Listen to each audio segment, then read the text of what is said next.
Olá, gente, tudo bem? Para quem me conhece, oi. Para quem não me conhece, eu me chamo Gabriel Estevão. Minha esposa está ali, a Michele, por ali.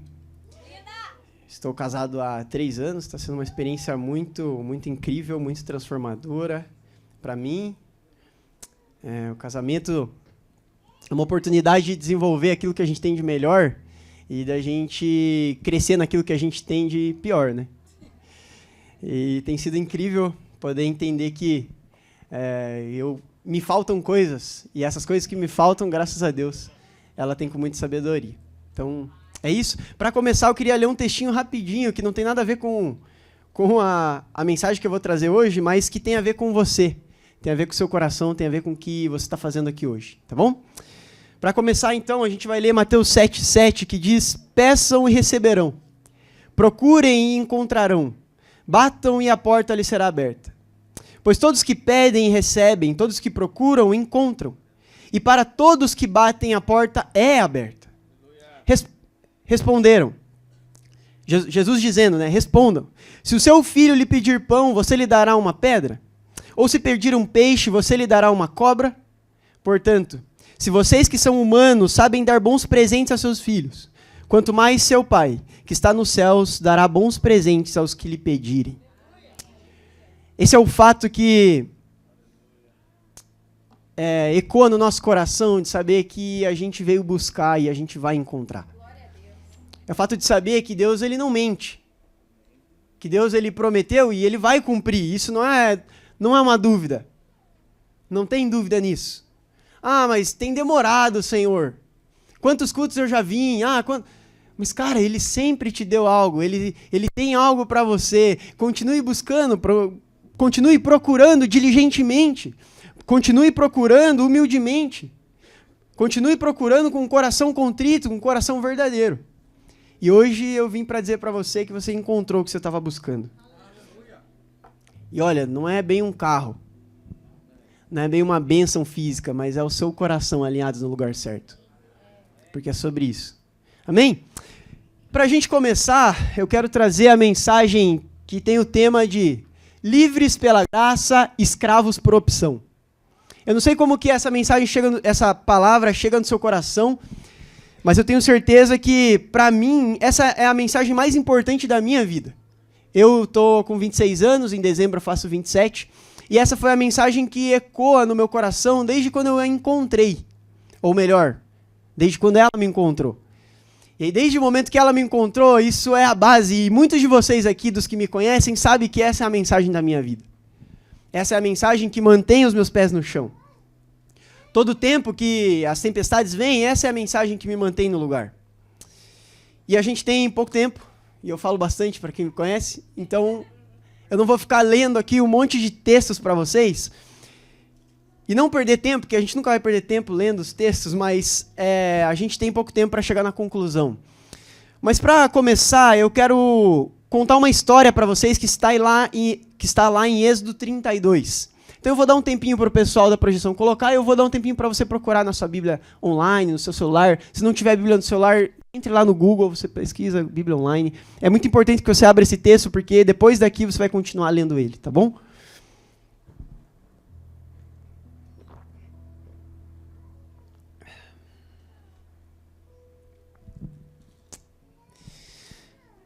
Êxodo 32, 1. Essa história do povo que acabou de sair do Egito, um povo que hoje a gente conhece como judeu, né, que é uma modernização desse povo que a gente conheceu no texto bíblico, que basicamente era o povo hebreu, o povo que Deus separou em Abraão para ser o seu povo dentre todos os povos. Entre todos esses povos que viviam sobre a terra, Deus disse assim: eu vou pegar um povo como símbolo daquilo que eu espero para todos vocês. É um símbolo do futuro. É um tipo de profecia para o futuro. E aí Deus pega esse povo e esse povo é escravizado. E esse povo é escravizado durante 400 anos. Por um grande governo, uma grande nação do Egito. E aí eles passam 400 anos sendo limitados, eles eram, até a própria fertilidade deles era limitada a tantos filhos. Eles tinham várias limitações. A escravidão não se resumia ao trabalho escravo, se resumia a uma limitação onde eles viviam, onde eles nunca poderiam encontrar a liberdade daquilo que eles faziam, porque eles estavam limitados. Se você conhece um pouquinho da Segunda Guerra, você vai conhecer o que eles chamam de os guetos, né? Os guetos eram cidades, pequenas vilas construídas pelos os nossos amigos lá do outro lado. Pequenas vilas construídas dentro das nações, onde os judeus e aqueles que eles não aceitavam morassem. E depois desses guetos, eles eram convidados, né, depois de um certo período, convidados para o banho mensal. E para todos aqui, nós sabemos que o banho mensal era a morte, no caso, o abate. E era mais ou menos assim que as coisas aconteciam ali no Egito. Eles eram limitados em algumas vilas e eles não podiam ter filhos. Eles tinham um trabalho escravo, eles não podiam... os velhos eles iam morrendo porque o trabalho era intenso. Então eles eram, de certa forma, muito limitados para viver a vida, para ser um povo normal como qualquer outro. Não, sei lá, na época tinha os assírios, tinha os cananeus, tinha um monte de povo que estava vivendo de forma livre. Mas só a gente que foi escolhido por Deus não está vivendo de forma livre? Como é isso? Mas a gente foi escolhido por Deus. Deus disse em Abraão que ele faria abençoada todas as famílias da terra. E nós somos esse povo. Só que, um pouquinho antes de Êxodo 32, você vai ver Deus chamando Moisés. A grande história de Moisés. Ontem eu perguntei para minha esposa, você conhece a história de Moisés? Ela pensou, aquele que abriu o mar? É esse. Daí ela falou, mas tem outra coisa. É aquele lá que escreveu a lei, né? Que é as pedras. É isso também. Eu falei assim, mas tem uns detalhes aí que eu acho que está esquecendo. Por exemplo, o detalhe da sarça, todo mundo conhece, que pegou fogo e tudo mais. E Moisés, ele era um hebreu e ele foi chamado por Deus para trazer a boa nova do evangelho num tempo em que tudo que a gente conhece como igreja, evangelho, não existia. A boa nova do quê? Da liberdade que se encontra em quem? Em Cristo. Que é a promessa daquilo que nós temos como certeza. E aí, nesse momento, Deus fala assim, eu ouvi o lamento do povo e as orações durante 400 anos. 400 anos orando pela liberdade do teu filho, que está ali, cara... E aí o filho já morreu, já veio mais 4 filhos, 10 filhos de 100 anos, e que, não deu nada.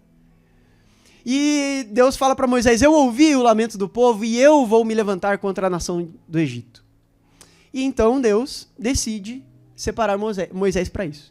E aí tem toda uma discussão e Moisés vai. Resumindo, Deus faz muitos milagres através de Moisés e liberta o povo do faraó.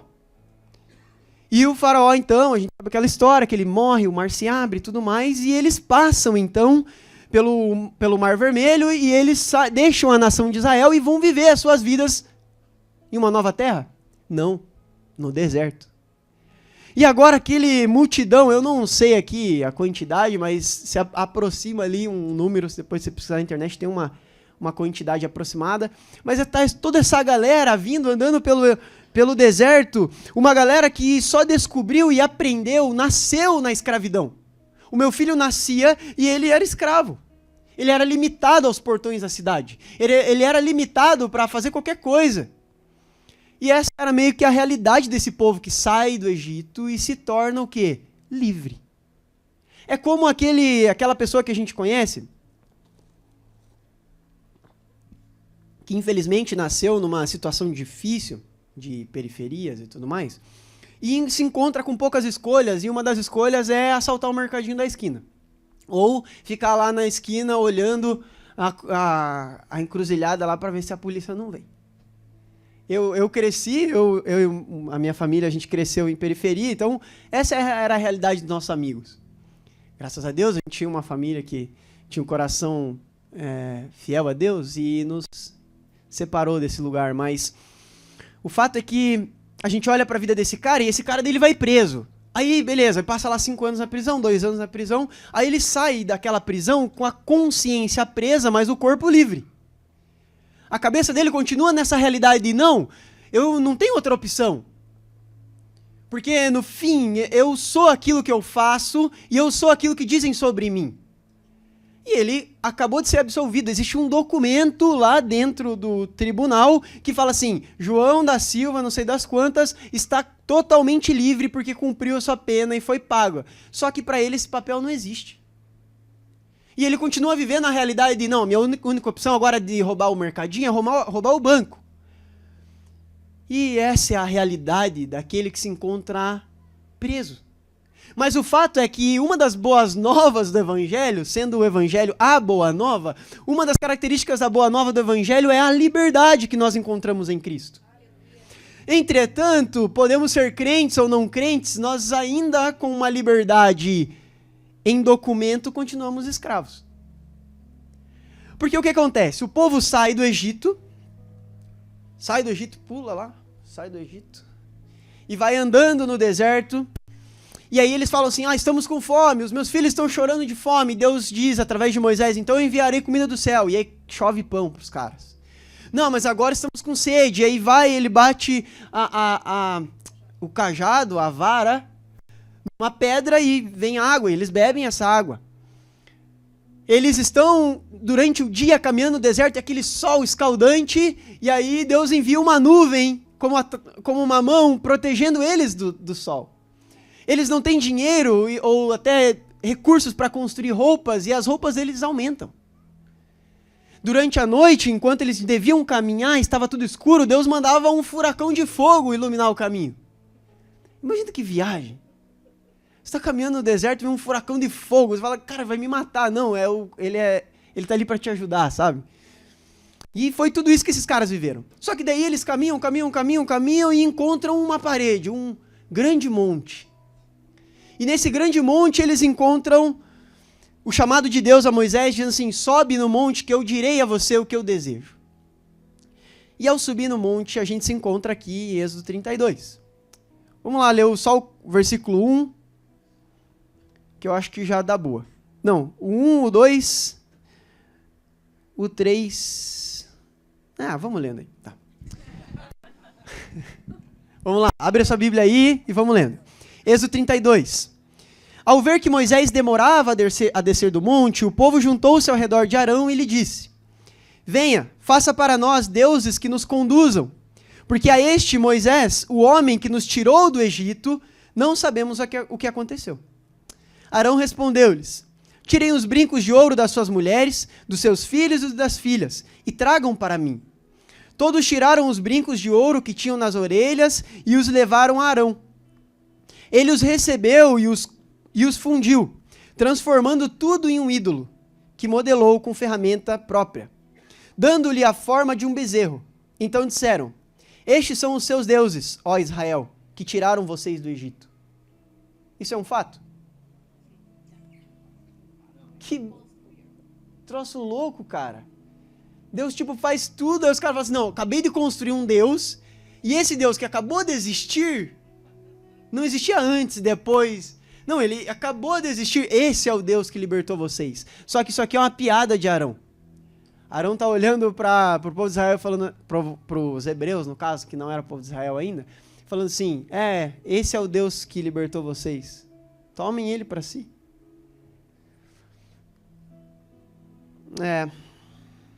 E aí diz que, vendo isso, Arão edificou um altar diante do bezerro e anunciou, amanhã haverá uma festa dedicada ao Senhor. Na manhã seguinte, levantaram cedo e ofereceram holocaustos e ofertas de comunhão. O povo se sentou para comer e beber e levantou-se para se entregar à farra. Então o Senhor disse a Moisés, desça, porque o povo que você tirou do Egito se corrompeu. Muito depressa se desviaram daquilo que lhes ordenei e fizeram um ídolo em forma de bezerro, curvaram-se diante dele, ofereceram-lhe sacrifícios e disseram, ó Israel, estes são os seus deuses que tiraram vocês do Egito. O Senhor disse a Moisés, tenho visto que este povo é um povo obstinado. Deixe-me agora para que a minha ira se acenda contra eles, e eu os destrua. Depois farei de você uma grande nação. Moisés, porém, buscou o favor do Senhor e clamou. E aí, nesse momento, Moisés faz uma oração a Deus, pedindo, Deus, não faça isso com o povo, tal e tal. E aí tem a frase famosa de Moisés que diz, leve a mim, então, né? Me mate, não me faça viver essa promessa se você for destruir esse povo. E essa história, ela é tão real. O fato da Bíblia ser tão real é o fato de que ela se repete em nós.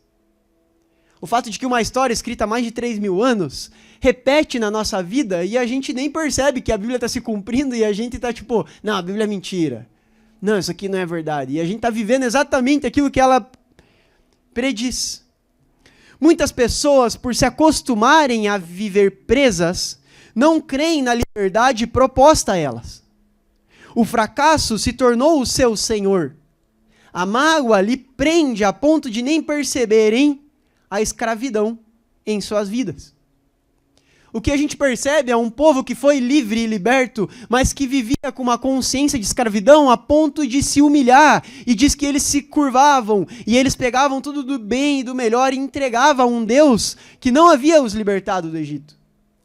Portanto, um Deus que não era de liberdade, mas um Deus de escravidão. E será que eu e você não temos vivido essa realidade do povo hebreu? Ao ignorar a obra de Cristo na cruz, nós nos tornamos escravos e não conseguimos viver a liberdade de fato. Porque eu e você, em vez de olharmos para as boas novas do Evangelho, esses dias atrás, essa semana que passou, eu estava conversando com o Léo, ele está até aí, ele trabalha comigo, e a gente começou a falar sobre a boa nova do Evangelho, de como o pecado, em Romanos 5, a boa nova de Paulo diz que o pecado não nos domina mais. A gente começou a falar disso, e daí, em certo momento, a gente parou assim, e aí a gente falou, tá, mas acho que isso não é bem verdade. E foi no momento que a gente refletiu sobre como a incredulidade e o costume de viver preso nos faz ignorar a boa nova que vem até nós.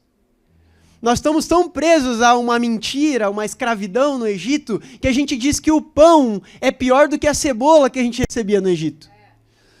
E por olhar para a nossa condição, as nossas coisas, experiências, nós amamos a mágoa, a raiva, a dor. Você já encontrou essa pessoa que todo tempo parece que ela é vítima das coisas que lhe acontecem e ela se vê no direito de odiar, de estar triste, de estar magoado, de estar ferido. E parece que é só por um tempo, ela está magoada naquele tempo que foi ferida, ok. Aí passa 2 anos, você encontra essa pessoa, vai falar do mesmo assunto e ela a mesma coisa. Não, eu estou magoado e triste. E aí a questão não é que nós estamos zombando da dificuldade que cada um de nós aqui enfrenta. Na verdade, eu estou tentando chamar a atenção de vocês e a reflexão para mim e para você, de que aquilo que nós enfrentamos tem o poder de nos escravizar, se nós, então, não encontrarmos uma outra opção.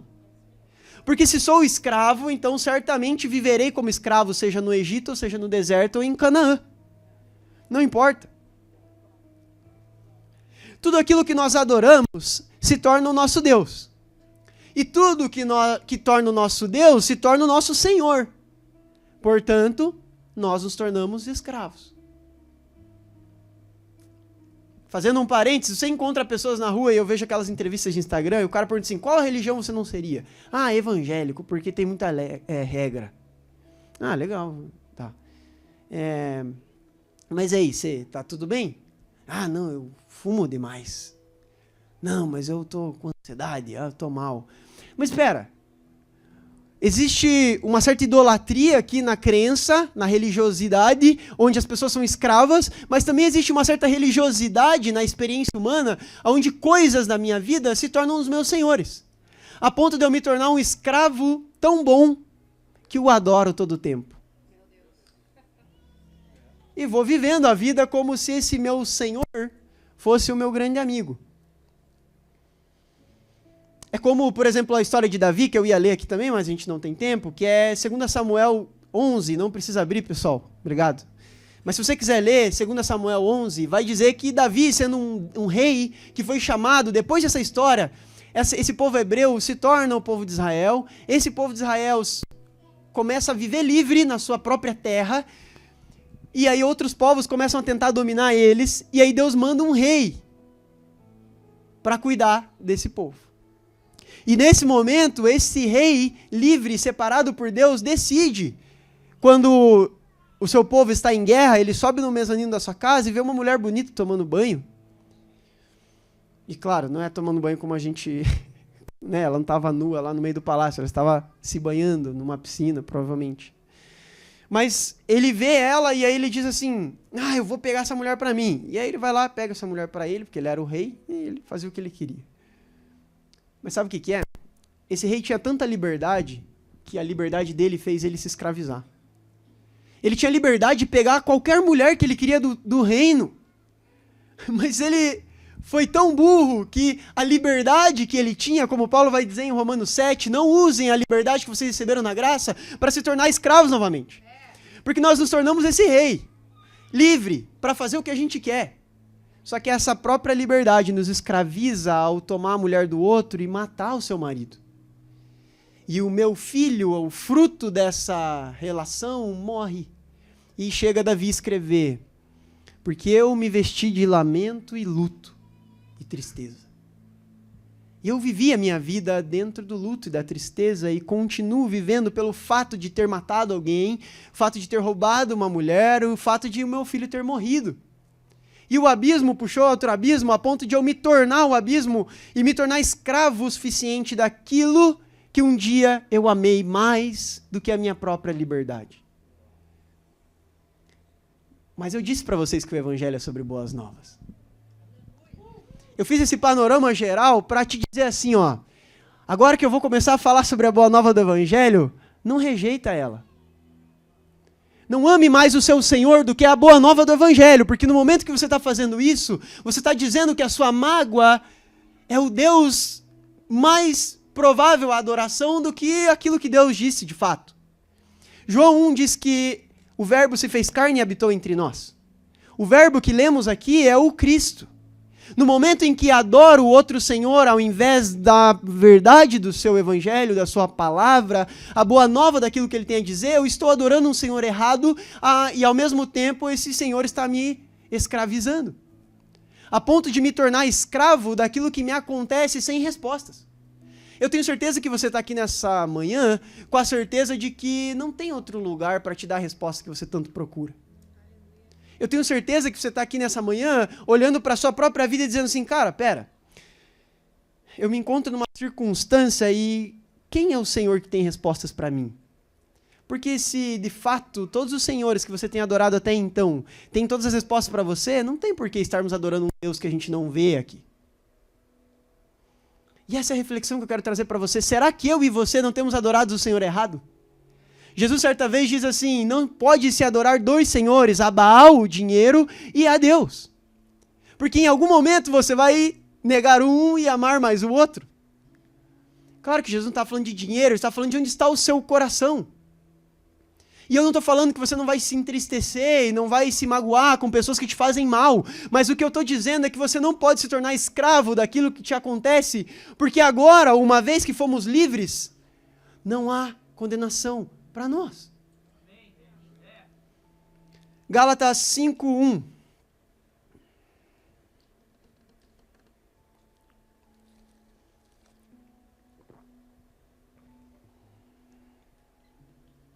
Gálatas 5:1 diz, Paulo escrevendo à igreja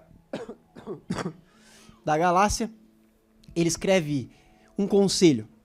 E aí eu me vi perguntando, eu li esse texto e eu me perguntei, cara, por que faça isso? Isso é legal. Quando você lê o texto bíblico, pense assim, por que isso aqui foi escrito? Isso te ajuda a pensar em outras formas, enxergar.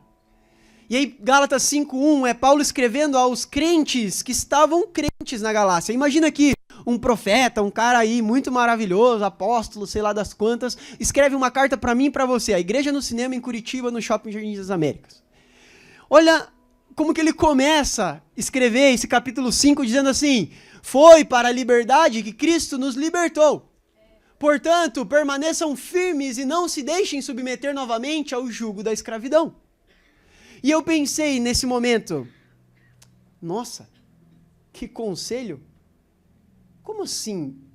eu olho para alguém que acabou de ser absolvido da sua pena, olho para ela caminhando na rua, logo depois daquele presídio, eu olho para ele e digo, você foi liberto para a liberdade. O destino da sua liberdade é a liberdade. O destino da sua liberdade não é roubar o banco. O destino da sua liberdade não é se escravizar novamente, ainda que a liberdade te dá a liberdade de ser escravo. Entretanto, a sua liberdade, o propósito pelo qual você foi liberto, e esse papel na minha mão diz que você foi, é para que você encontre a liberdade no fim também. Então eu vi o conselho de Paulo olhando para uma igreja crente, e eu penso, qual é o conselho que eu daria para um crente? Continue liberto. Continue livre. Usufruindo da liberdade que você uma vez recebeu. O fato é que mesmo lendo algo como isso, nós ainda continuamos, como Paulo diz, deixando se submeter novamente pelo jugo da escravidão. E aí talvez, tudo que eu estou dizendo é com amor, tá pessoal? Eu tenho um tom um pouco assim, mas é o amor do evangelho. Porque toda vez que eu penso em me ferir com alguém a ponto de odiar, a ponto de me colocar no lugar de escravidão, numa condição, eu leio esse texto como um conselho de Paulo a mim, dizendo, não fiquem presos no jugo. Não coloquem sobre as suas cabeças esse jugo e continuem vivendo dessa forma, porque foi para a liberdade que vocês foram libertos. Foi para a liberdade que vocês foram libertos. Foi para a liberdade que você foi liberta, Laiane. Foi para a liberdade que vocês foram libertos. Não para se submeterem novamente sobre o jugo da escravidão. Nem pela escravidão do pecado. Nem pela escravidão da mágoa de um marido que traiu você. Nem pela escravidão da raiva de alguém que te feriu. Mas, cara, calma, como que você está falando um negócio desse? Você não sabe a dor que eu tenho sofrido? Eu sei a dor que você tem sofrido. Porque eu tenho as minhas mágoas, as minhas raivas, as minhas doenças, as minhas dores. Entretanto, eu posso, como Paulo vai dizer em Romanos 1:1, eu, porventura, não sou escravo de Roma, mas de Cristo Jesus. Paulo está preso em Roma.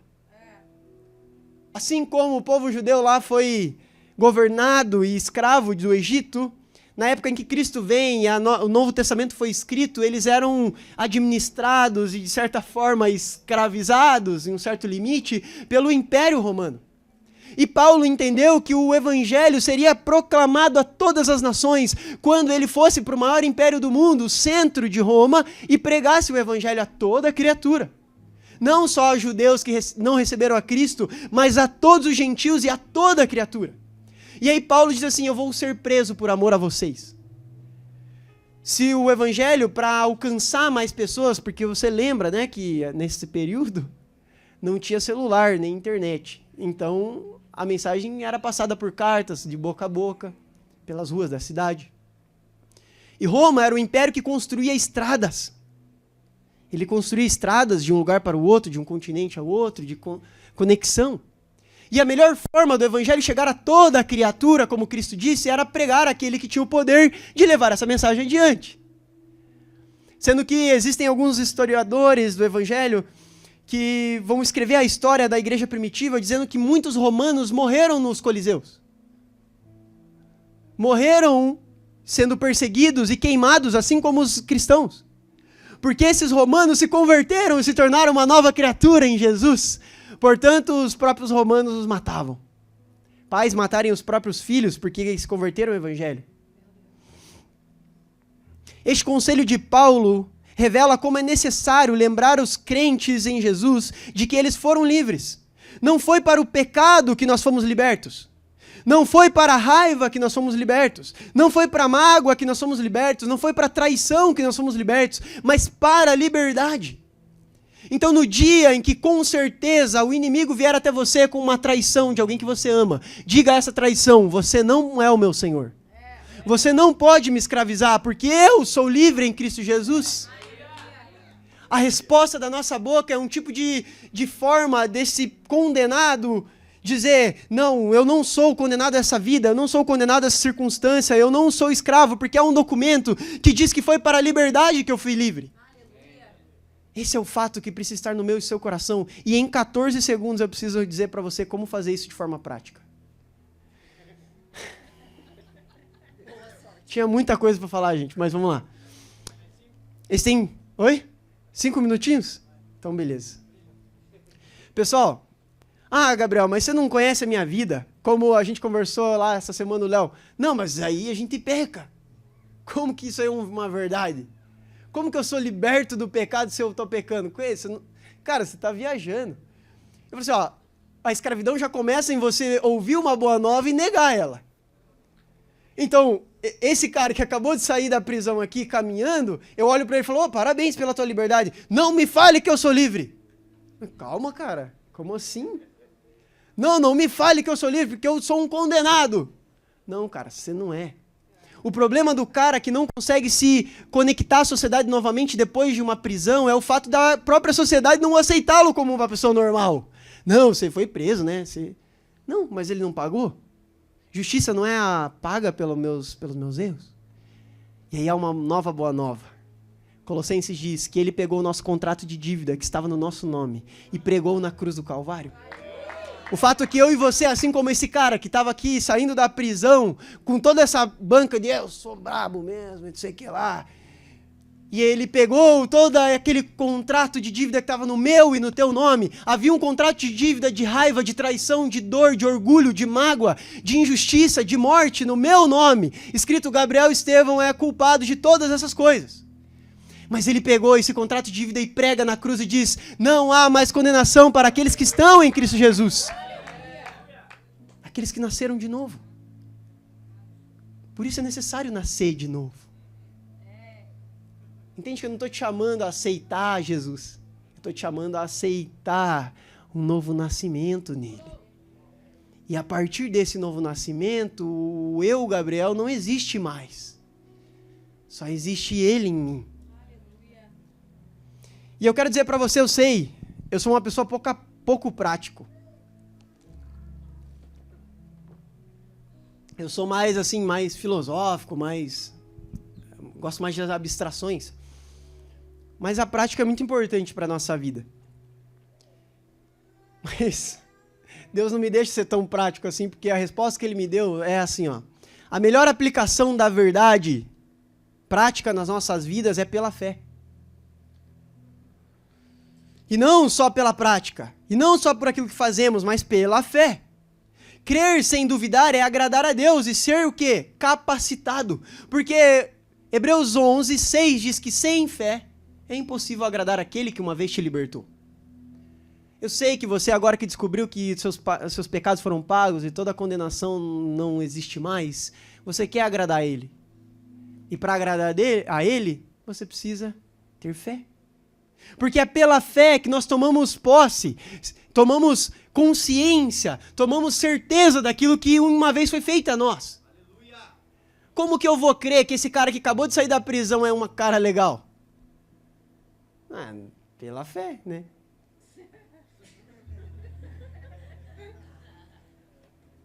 Pela fé de crer que Deus pode tudo que eu não posso. Que Deus pode em mim aquilo que eu não posso fazer. Jesus vai embora e ele olha aos seus discípulos e os discípulos perguntam, você vai embora, vai deixar a gente sozinho? Ele diz, não, certamente enviarei a vocês o Consolador que guiará vocês em toda a verdade. O fato é que aquilo que eu não consigo, ele pode. O perdão que eu não posso, ele pode. A raiva que eu tenho, ele pode resolver.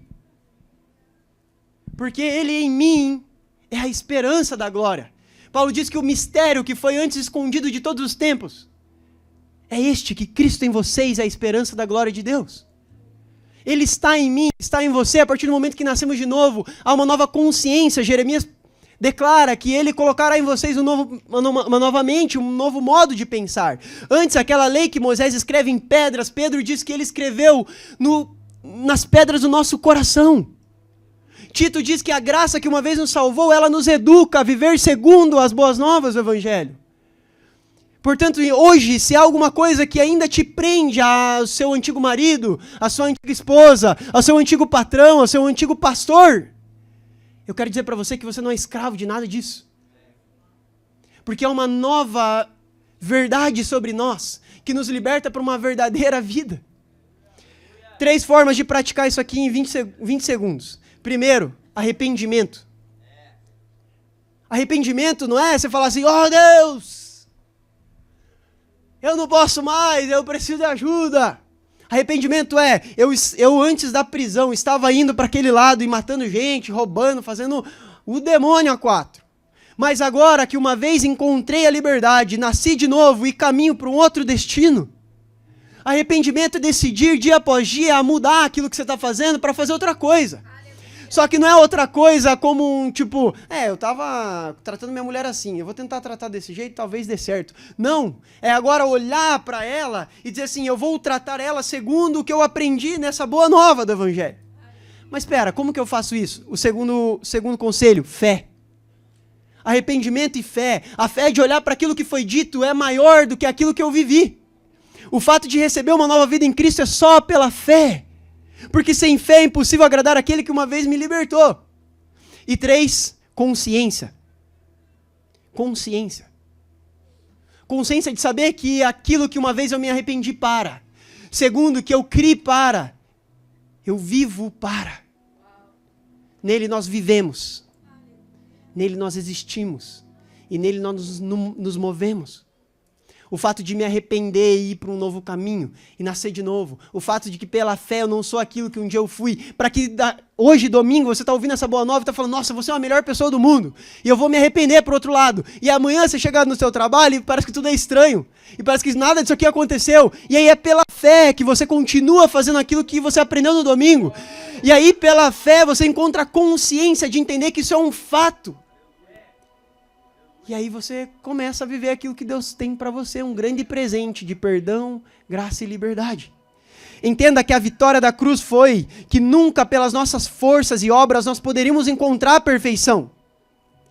Que precisamos para conhecer o que é perfeito, mas através da graça, um simples ato de receber o que Cristo fez, podemos não nos tornar perfeitos pelas nossas forças e as nossas batalhas diárias, como tem sido pesado para você, mas pela força e pela vitória dele em nós. Por isso que pela fé nós precisamos tomar essa vida e nos arrepender. E essa é a consciência. Talvez hoje você está preso na consciência da dor e do sofrimento, mas a verdade liberta todo mundo. E o nome dela é Jesus. Ela veio, tomou as nossas dores, os nossos pecados, trouxe uma boa nova para mim e para você, para que a gente possa viver verdadeiramente livre. Eu ia fazer isso, mas depois você faz. Depois encontra alguém. Peça para ela fazer uma oração por você. Se arrependa. Tome por fé a vida que Ele tem para você. E viva uma consciência livre de condenação e pecado. Amém? Me desculpa pelo atraso. Obrigado, gente.